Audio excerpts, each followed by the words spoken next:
Riva Froymovich, how tough is it for members of Generation Y to get ahead in this economy? How lost are they?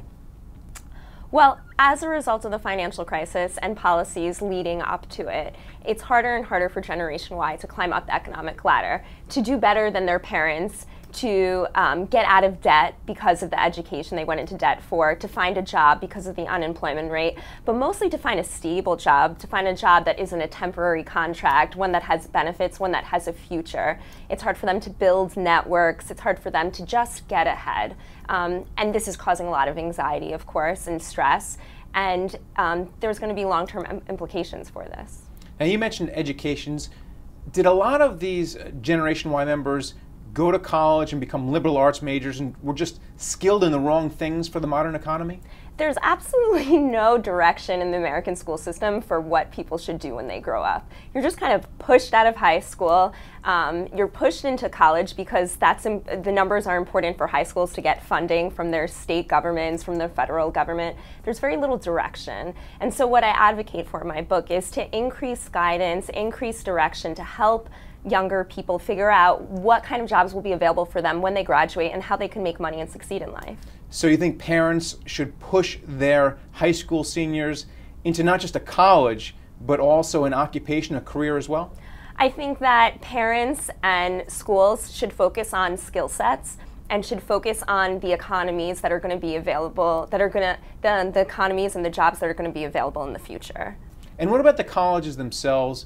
In the book, you talk about the cost of colleges and how hard it is to make that back in the real world. Is college a scam? No, college isn't a scam, but the people who are running colleges are almost like scam artists because they're pushing and pushing up the price of college degree. They're making it a competitive game because they can, because everyone has to go to college today in order to get a job. Even if, decades ago you wouldn't need a college degree for that job. So there needs to be a bit more push at the policymaking level to make college more of a fair game. And the title of the book is The End of the Good Life.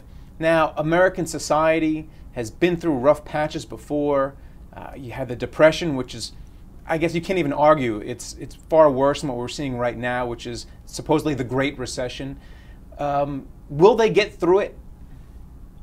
I think that... How scarring is this? I think that it will be very scarring. I think that we're going to be living in a different economy, in a different world. When I say end of the good life, I mean end of the expectations that we were raised on. End of the expectations that if we work really hard, if we are dedicated to our dreams and ambitions, that we will be able to achieve a certain type of success, that our house will be worth a certain amount of money, that we'll be able to retire at a certain age. None of those things are guaranteed anymore.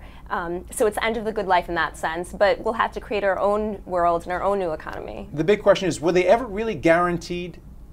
No, it wasn't a guarantee. Should they be guaranteed? No, of course not. I mean, we live in a capitalist society, and that's competition is good.